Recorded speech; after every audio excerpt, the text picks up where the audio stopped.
Continuing our reading in Yellow Eyes by Rutherford Montgomery, today is Chapter 4, The Trail's End. Yellow Eyes led the retreat, his little spiked tail held high, his breath hissing between his sharp teeth. Fuzzy and Runty were hard put to keep pace with him. Yellow Eyes had a feeling that they were not out of danger and would not be free until they had placed many miles between them and the clearing from which they had escaped. Runty began to lag behind. The shade was cool under the giant spruce, and the beds of pine needles were inviting. He was desperately short of breath, and the panic of a short while ago was lessening. Fear moves across the mind of the wilderness dweller like a shadow across a sunlit valley. It moves swiftly and is gone, leaving only an acute alertness to a new danger. Fuzzy began to agree with his little brother. He hissed meanly at the leaping hindquarters of Yellow Eyes, who kept straight on up the slope. Presently, Runty came to a halt. Fuzzy glanced back and also halted.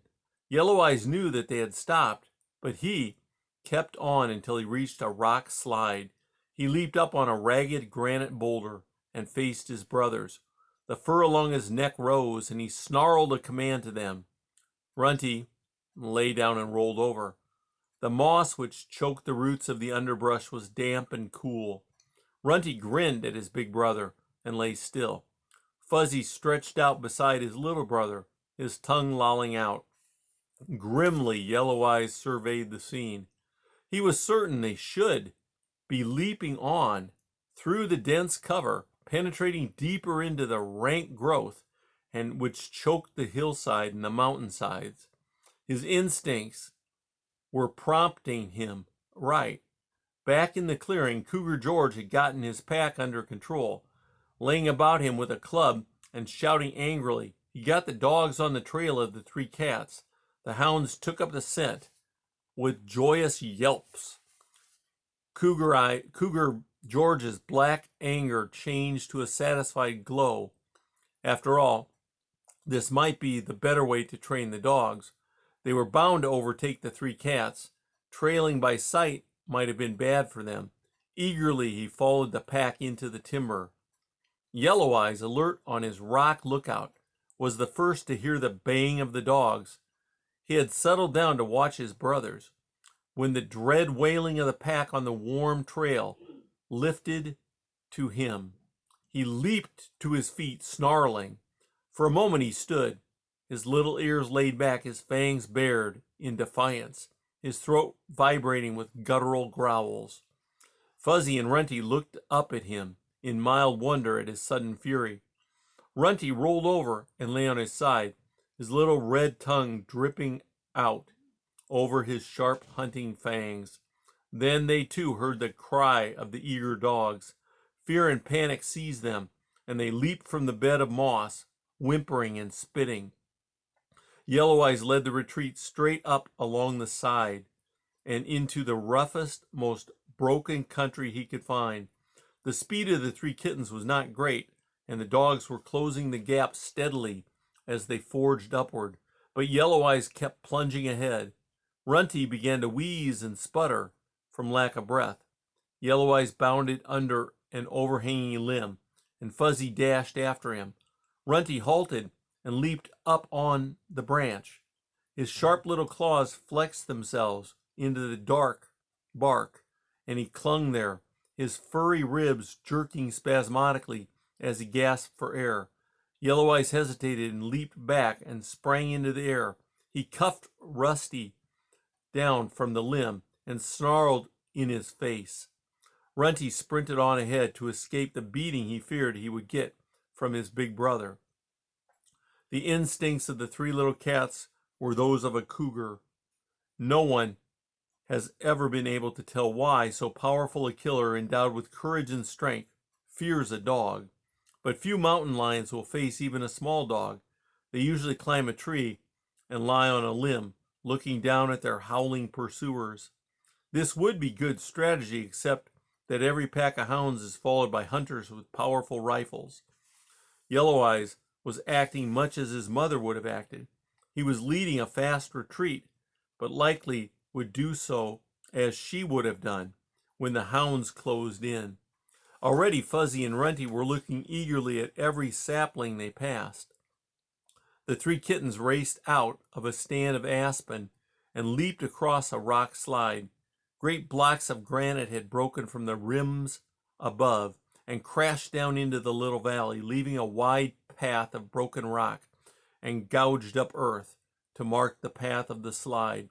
Yellow Eyes leaped from one rock to another with his brothers close behind him. It was on this side that the dogs sighted them. The howls of the pack echoed from the palisades above and rang through the spruce. Cougar George paused, sweating and panting, to watch the chase. Runty was lagging behind when the dogs burst into the open. Panic sent him flying to catch up with Fuzzy and Yellow Eyes. His two brothers were spitting defiantly as they leaped away. Yellow Eyes sensed the end as he leaped up upon a huge rock and half whirled to stare back. The hounds spread out as they leaped across the slide, baying madly as they raced on. The three little cougars were running away, and that was enough to fire the hounds with courage. Yellow Eyes paused on the flat rock long enough to take in the situation. His brothers leaped straight on across the broken path of rock. Below them the timber cut into the slide. That was the nearest cover, and Yellow Eyes sprang into a crevice, heading downhill. He ran along a narrow pathway cut into the ground by the sliding rock. For perhaps 50 feet, he raced along, hidden from the hounds, who were now running by sight. The pack burst across Yellow Eyes' trail just above him. A gaunt youngster leaped over the crevice down which the little cougar was leaping. In a panic of fear, Yellow Eyes plunged under a big rock. The hole he had entered was the nest of a marmot and led back some 10 feet. Yellow Eyes drove straight back into the black depths of the den. Two blazing eyes and excited whistling sound made him halt. He was face to face with the owner of the den. Outside upon the slide, Fuzzy and Runty were leaping toward the timbered slope beyond the broken pathway of granite.